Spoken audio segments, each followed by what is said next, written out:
Alhamdulillahirrabbilalamin, kita kembali lagi di acara Sambung Rasa, penggugah jiwa, penyambung rasa. Insya Allah selalu setia menemani pemirsa semua menjelang berbuka. Hari ini kita memasuki hari ke-14 di bulan suci Ramadan, artinya 14 pula episode dari Sambung Rasa kali ini. Episode sebelumnya kita membahas tentang ujub atau percaya diri berlebih, yaitu merupakan salah satu penyakit penyerta yang ada pada diri manusia yang berpotensi untuk bisa digoda oleh manusia, oleh setan, mohon maaf. Apakah ada lagi penyakit penyerta yang bisa menyebabkan atau berpotensi kita digoda oleh setan? Telah hadir di hadapan kita Ustadz Haji Oom Surahman yang akan membahas, kemudian menjawab pertanyaan, kemudian memberikan tausiah kepada pemirsa semua. Langsung saja Ustadz, tadi di awal disebutkan bahwa kemarin kita sudah membahas tentang ujub atau percaya diri berlebih. Setelah episode sebelumnya ada marah, kemudian ujub.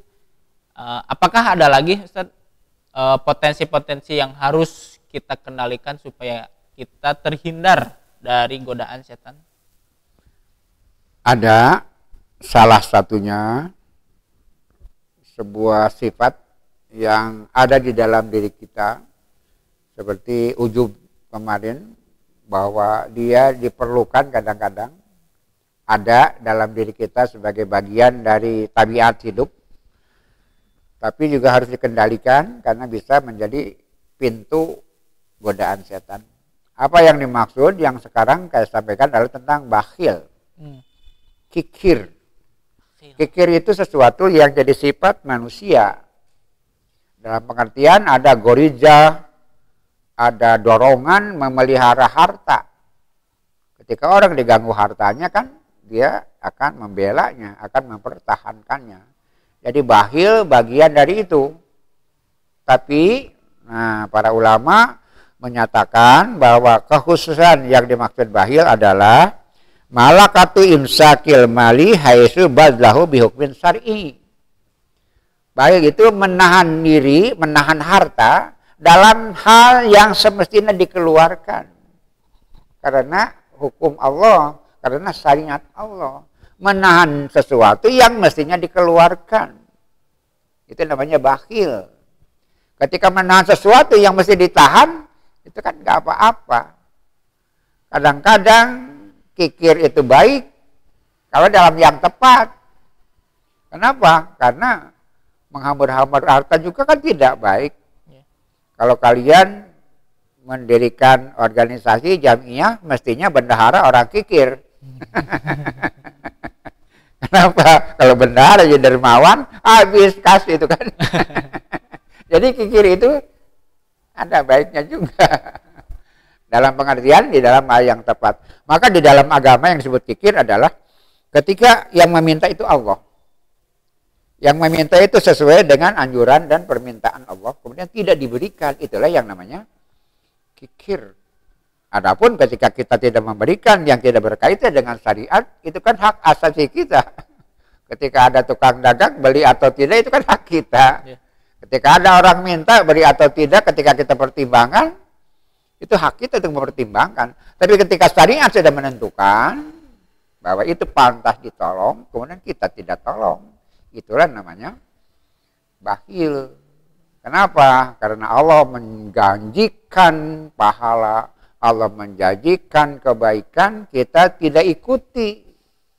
Kan setiap kali Allah minta dari kita, Allah janjikan sesuatu. Gitu. Itu bedanya Allah dengan kita.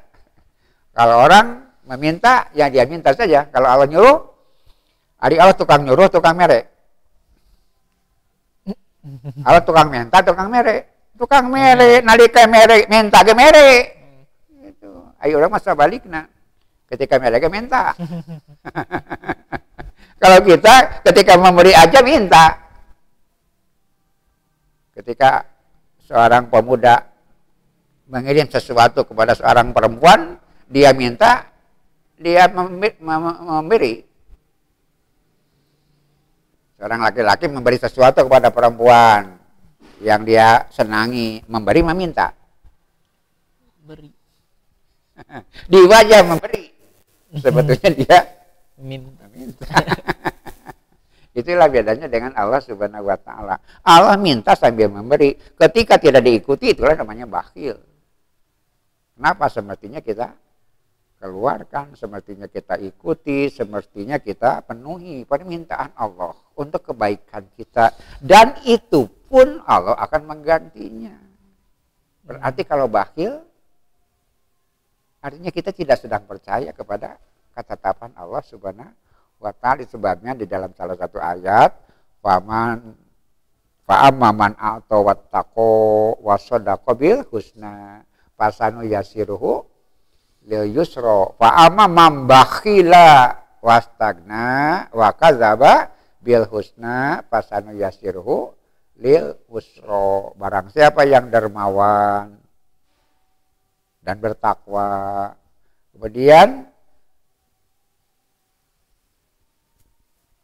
mengharapkan balasan dari Allah, mengharapkan berita baik dari Allah, fasanu yasiruhu lil yusra, maka Allah akan mudahkan ke surga.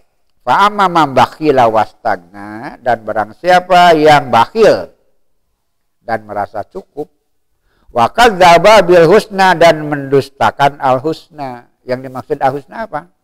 Janji Allah Subhanahu wa ta'ala tentang pahala. Fasanu yasiruhu lil usra, Allah akan mudahkan kepada kesulitan. Allah akan mudahkan menjadi tempat atau pintu mendapat kesulitan. Apa yang dimaksud? Neraka. Ketika bakhil, merasa cukup, tidak tertarik dengan janji Allah, mendustakan al-husna, akan memudahkan dia masuk neraka. Tapi orang yang dermawan, disebabkan karena dia mengharap ridho Allah, maka itu akan memudahkan dia masuk ke surga. Bakhil itu apa? Ketika diminta oleh Allah, padahal dengan itu Allah menjadikan sesuatu, dia tidak lakukan. Hakikatnya apa? Apa dosanya orang bakhil? Padahal yang usaha dia, yang capek dia, yang berkeringat dia, pergi pagi pulang sore dia, ketika uang ada di sakunya hak dia. Jadi apa dosanya bakhil? Dosa bakhil adalah tekabita ku janji Allah.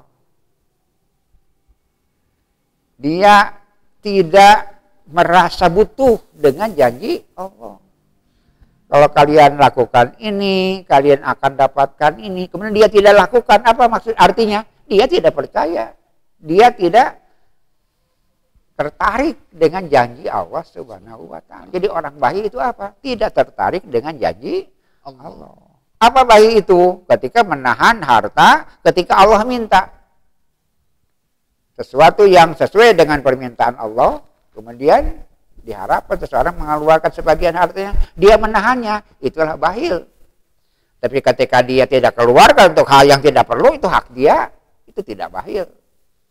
Itu sebabnya kadang-kadang bakhil perlu.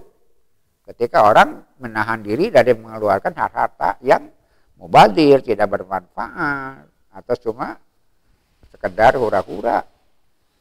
Tapi ketika orang menahan hartanya untuk kebaikan-kebaikan yang Allah janjikan, pada itu pemberian Allah, dan dengan itu juga Allah memberikan janji, balasan, kemudian dia tinggalkan.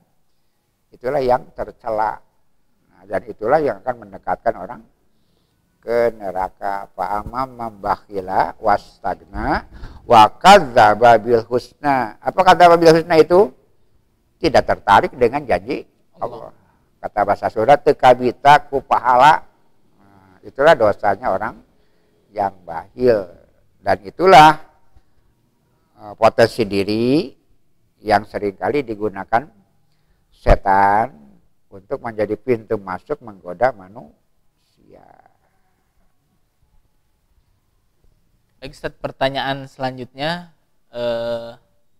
apa dampak yang ditimbulkan dari bakhil ini khususnya bagi pribadi, kemudian masyarakat luas, yang kemudian untuk perjuangan dakwah khususnya bagi kita gitu, Ustaz? Untuk pribadi tentu saja kita akan jadi orang yang tidak disukai. Karena orang baik itu jauh dari Allah, jauh dari manusia, dekat ke neraka. Gitu. Kalau orang dermawan itu dekat kepada Allah, dekat kepada manusia, dekat dengan surga. Saya ulang, orang bakhil itu jauh dari Allah, jauh dari manusia, dekat ke neraka. Kalau orang bakhil itu jauh dari Allah, kalau orang dermawan itu dekat dari Allah, dekat kepada manusia, jauh dari neraka. Nah, kalau kita mendapat pertanyaan, ada ibu anu dermawan, dia menyantuni orang, dia sangat memperhatikan kepentingan agama. Coba orang bertanya, tahu alamatnya di mana orang itu? Ada ibu A, dia senang nyumbang, dia senang membantu orang, dia senang membantu perjuangan dakwah. Tahu rumahnya di mana? Nggak tahu.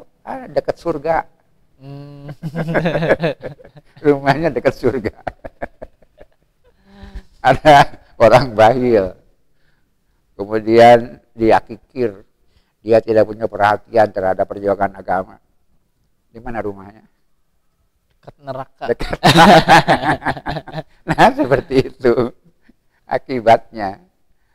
Karena itu dengan bakhil, satu, dirinya jauh dari Allah, dua, jauh dari manusia, kemudian dekat ke neraka, dan yang paling penting, agama kita akan dirugikan. Kenapa? Tidak ada tuntutan Allah dalam perjuangan selamanya memerlukan dana, semulanya memerlukan dukungan materi. Maka sebetulnya ketika orang diberi kesempatan untuk berderma di jalan Allah, dia sedang diangkat ke tempat yang mulia, dikasih kapling di surga. Kenapa? Karena orang-orang yang punya perhatian kepada perjuangan agama, mereka adalah orang-orang dipilih Allah Subhanahu wa Ta'ala. Semua orang dibagi harta yang sama, semua orang dibagi rizki yang sama. Tidak ada orang hidup tanpa rizki Allah. Cuma bagaimana dia menempatkan si rizki itu, jadi dekatkah dia ke surga, jadi dekatkah dia ke neraka. Itu yang dia menentukan. Boleh jadi bakalnya sama, tapi akibatnya berbeda. Bakhil menjauhkan diri dari Allah, menjauhkan dari sesama manusia, menjauhkan dari surga, mendekatkan ke neraka, dan tidak punya saham dalam perjuangan Islam. Kenapa? Karena Allah di dalam Al-Quran meminta kita untuk berjihad di jalan Allah, di amwalikum wa anfusikum. Amwalikum dulu, baru anfusikum. Permintaan harta didahulukan. Kenapa? Itu jadi ujian. Orang diuji awal dengan apa? Dengan hartanya. Kalau dengan harta saja dia tidak mau, apalagi dengan jiwa. Maka permintaan harta itu bagian dari cara Allah menguji kita. Mudah-mudahan selama Ramadan, disampaikan dalam sebuah hadis bahwa Rasul itu orang yang sangat dermawan, dan pada bulan Ramadan dia lebih dermawan karena pahala dilipat gandakan dan berkaitan dengan syiar perjuangan Islam. Itulah bedanya bulan Ramadan, karena di Ramadan dilipat gandakan pahala dan sekaligus menggambarkan citra keutamaan Islam. Itu sebabnya diperintah sholat berjamaah. Padahal tahajud tidak, tapi tarawih. Karena di sana ada unsur dakwah. Dikeluarkan harta, sedekah secara bersama-sama. Untuk apa? Untuk menegakkan syariat Allah. Supaya Ramadan yang kita lakukan jadi daya tarik kaum muslimin yang belum dekat supaya mendekat. Dan tentu akan lebih baik ketika orang yang masih jauh dari Islam melihat keindahan Islam di bulan Ramadan. Bulan yang penuh berkah, yang menjanjikan banyak kebaikan kepada kita. Demikian barangkali yang dapat saya sampaikan. Mudah-mudahan ada manfaatnya. Andai kata ada yang kurang atau lebih, mohon maaf. Terima kasih kepada Ustadz yang telah menyampaikan pembahasan atau tausiah pada hari ini, dan bertambah kembali ilmu kita semua mengenai penyakit penyerta yang berpotensi pada diri manusia itu bisa digoda oleh setan. Yang bisa kita ambil dari bahasan yang Ustadz tadi sampaikan, bahwa bakhil ini memiliki dampak yang luas bagi kehidupan pribadi, masyarakat maupun perjuangan dakwah tadi. Seperti pribadi itu jauh dengan Allah, kemudian masyarakat itu jauh dengan orang lain, kemudian juga dekat dengan neraka. Ini yang jangan sampai kita lakukan. Nah, maka pada bulan Ramadan ini kita diberi kesempatan untuk lebih dermawan. Tadi dikatakan oleh Ustadz bahwa Rasulullah SAW pun orang yang dermawan. Tetapi di bulan Ramadan beliau itu lebih dermawan. Karena amal yang dilakukannya itu dilipat gandakan. Maka ini merupakan momentum yang dapat kita lakukan untuk menambah amal atau kebaikan yang kita lakukan di bulan Ramadan ini. Simak terus Sambung Rasa. Kita bertemu kembali di jam dan waktu yang sama. Billahi taufik wal hidayah. Assalamualaikum warahmatullahi wabarakatuh.